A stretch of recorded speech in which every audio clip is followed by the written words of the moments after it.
আগামী জাতীয় সংসদ নির্বাচনের সবচেয়ে বড় চমক এবার অপেক্ষা করছে রাজধানীর অন্যতম গুরুত্বপূর্ণ নির্বাচনী এলাকা ঢাকা ৮ আসনকে কেন্দ্র করে। আর এই আসন থেকে এবার নির্বাচনে লড়বে এলজেপি এর মুখ্য সমন্বয়ক নাসির উদ্দিন পাটোয়ারি, যে খবর ঢাকা ৮ আসনকে আবার নিয়ে এসেছে আলোচনার কেন্দ্রে। রবিবার গণমাধ্যমকে এ তথ্য জানান জাতীয় নাগরিক পার্টির যুগ্ম মুখপাত্র আরিফুর রহমান তুহিন। ঢাকা ৮ আসনের প্রার্থী ছিলেন শহীদ ওসমান হাদি, ভারতের আধিপত্যবাদের বিরুদ্ধে যিনি জীবন দিয়েছেন। ঢাকা ৮ আসনের রাজনীতিতে শহীদ ওসমান হাদি ছিলেন এক অনন্য নাম। ঝালকাঠির সন্তান ও ঢাকা বিশ্ববিদ্যালয়ের সাবেক ছাত্র এই তরুণ অল্প বয়সেই জাতীয় রাজনীতিতে স্বাতন্ত্র্য অবস্থান তৈরি করেন। জুলাই আন্দোলনের অগ্রনায়ক ও ইনকিলাব মঞ্চের মুখপত্র হিসেবে তিনি কথা বলতেন, আমি ফ্যাসিবাদ ও ভারতীয় আধিপত্যের বিরুদ্ধে দৃঢ়, তীক্ষ্ণ ও আপোষহীন কণ্ঠে। নির্দিষ্ট কোনো রাজনৈতিক দলের সঙ্গে যুক্ত না থেকেও মানুষের সঙ্গে সরাসরি সংযোগ ও নিখাত মানবিকতায় ছিল তার জনপ্রিয়তার মূল শক্তি। ঢাকা ৮ আসনে প্রার্থী হওয়ার পর বড় ব্যানার বা লোক দেখানো প্রচারণার বদলে তিনি হেঁটে, রিকশা বা ভ্যানে করে মানুষের দ্বারে দ্বারে পৌঁছতেন। মুড়ি বাতাসা, চায়ের আড্ডা কিংবা ফজরের নামাজের পর মুসল্লিদের সঙ্গে কুশল বিনিময়ের মধ্য দিয়ে তিনি হয়ে উঠেছিলেন একজন আপনজন। ওসমান হাদির রাজনীতি ছিল ইনসাফ, সাহস ও দায়বদ্ধতার রাজনীতি।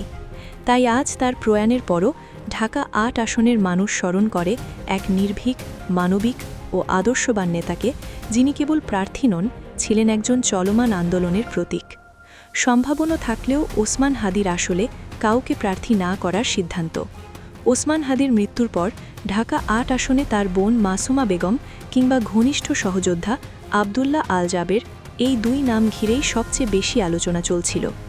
রাজনৈতিক অঙ্গন থেকে শুরু করে সাধারণ মানুষের মধ্যেও একটি প্রত্যাশা তৈরি হয়েছিল যে ওসমান হাদির শূন্য আসনে তার আদর্শের কেউ একজন নির্বাচনী লড়াইয়ে নামবেন। তবে সর্বশেষ পাওয়া তথ্যে জানা গেছে, খালটির আসলে ইনকিলাব মঞ্চের পক্ষ থেকে কাউকেই নির্বাচনে দাঁড় করানো হচ্ছে না। অর্থাৎ সম্ভাবনা ও আকাঙ্ক্ষা থাকা সত্ত্বেও হাদির জায়গায় সরাসরি কোনো প্রার্থী দেওয়ার সিদ্ধান্ত থেকে সরে এসেছে সংশ্লিষ্ট মহল।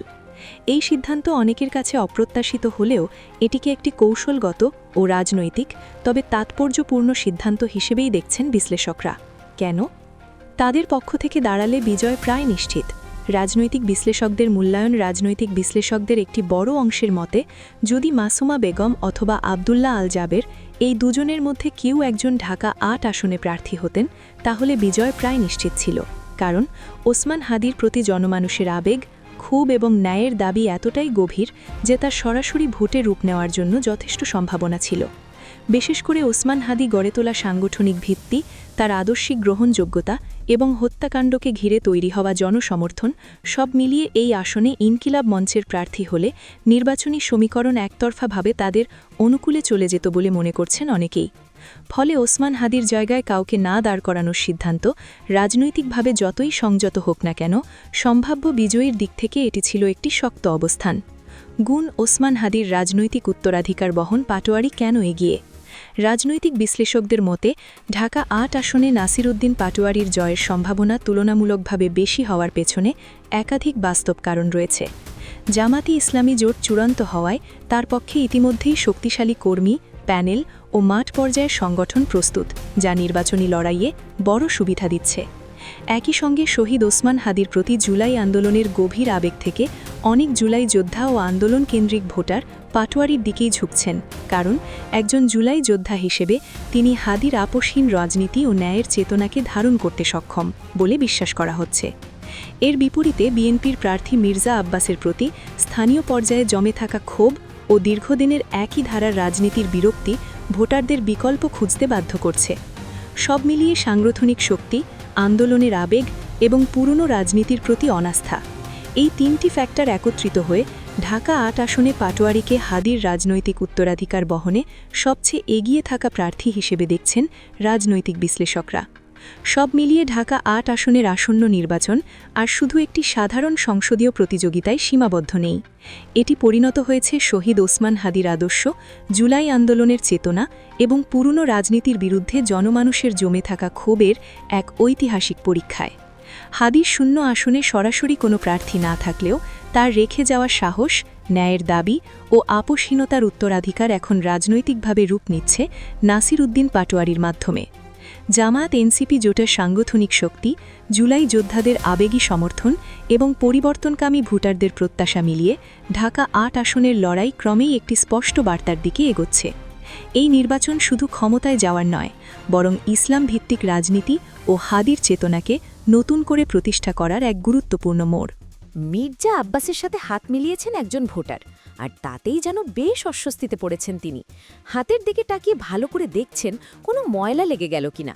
সম্প্রতি এমনই একটি ভিডিও সামাজিক যোগাযোগ মাধ্যমে ছড়িয়ে পড়েছে, যা দেখে দুঃখ প্রকাশ করছেন অনেকে। একই সঙ্গে প্রশংসা করা হচ্ছে সদ্য স্নান হাদি নাসির উদ্দিন পাটোয়ারির মা। মির্জা আব্বাসের বিরুদ্ধে ঢাকা ৮ আসনে একসময় যিনি দাঁড়িয়েছিলেন, তিনি ছিলেন শরীদ ওসমান হাদি, একজন অসাধারণ জনপ্রিয় নেতা। ওসমান হাদির রাজনীতি করতে মানুষের ভেতর ঢুকে মানুষের সঙ্গে মিশিয়ে তিনি মসজিদে মসজিদে সালাত আদায় করতেন, সাধারণ মানুষের কাতারে বসে কথা বলতেন এবং বিনয়ের সঙ্গে ভোট চাইতেন। তার জীবনযাপন ছিল একেবারেই সাধারণ, কোনো আড়ম্বর বা কৃত্রিমতা ছিল না। এই সাধারণতা তাকে অসাধারণ করে তুলেছিল। মানুষ তার সততা, আন্তরিকতা ও মানবিক আচরণ দেখে মুগ্ধ হয়েছিল। রাজনীতিকে তিনি ক্ষমতার হাতিয়ার নয়, বরং মানুষের সেবা করার মাধ্যম হিসেবে তুলে ধরেছিলেন বলে ঢাকা ৮-এর মানুষের হৃদয়ে আলাদা জায়গা করে নিতে পেরেছিলেন ওসমান হাদি। শহীদ হওয়ার পর সেই একই পথে এগিয়ে যাচ্ছে নাসির উদ্দিন পাটোয়ারি। ঢাকা ৮ আসনে মির্জা আব্বাসের বিরুদ্ধে লড়ছেন তিনি, এবং শুরুতে অনেকেই ভেবেছিল নাসির উদ্দিন পাটোয়ারি হয়তো রাগী প্রকৃতির মানুষ, সাধারণ মানুষের সঙ্গে সহজে মিশতে পারবেন না। কিন্তু বাস্তবতা সেই ধারণাকে পুরোপুরি ভুল প্রমাণ করেছে। তার চলাফেরা, কথা বলার ভঙ্গি, সাধারণ মানুষের পাশে দাঁড়ানো এবং সরাসরি মানুষের সঙ্গে মিশে যাওয়ার সক্ষমতা সবাইকে রীতিমতো অবাক করেছে। আজ ঢাকা ৮-এর মানুষ তাকে আর দূরের কোনো রাজনীতিবিদ হিসেবে দেখে না, বরং তারা তাকে আরেক হাদি হিসেবে দেখতে শুরু করেছে।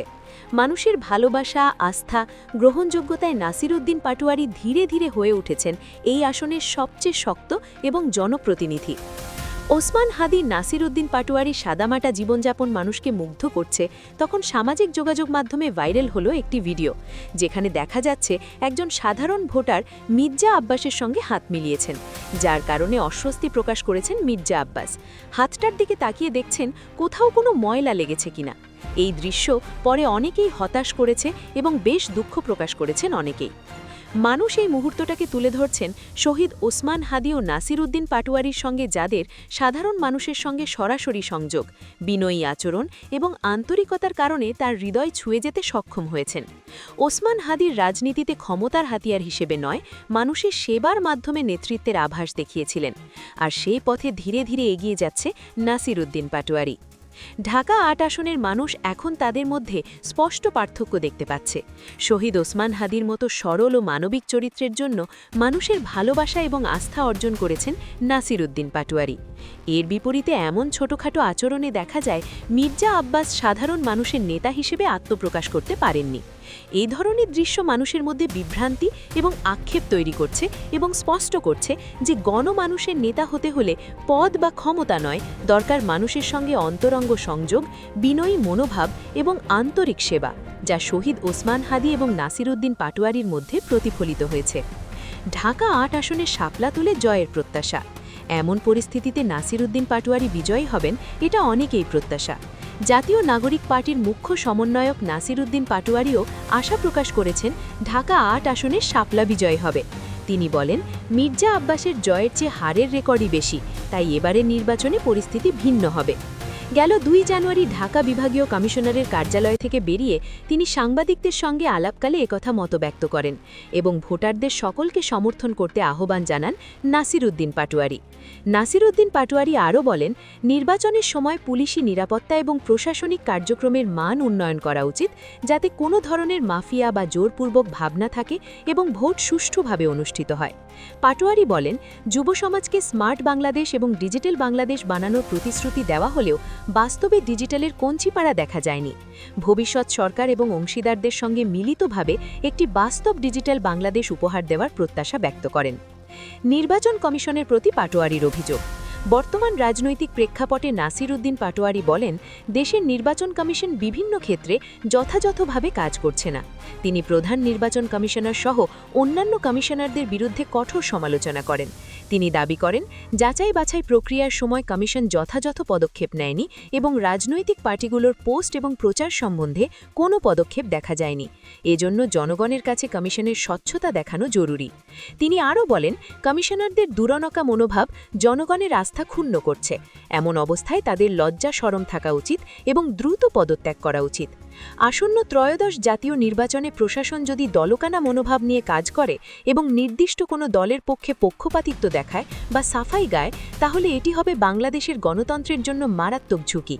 দেশকে স্বৈরাচার মুক্ত করতে যারা জীবন উৎসর্গ করেছে, তাদের ত্যাগের মান যদি রক্ষা না হয়, তাহলে এটা আমাদের জাতীয় লজ্জার বিষয় হবে।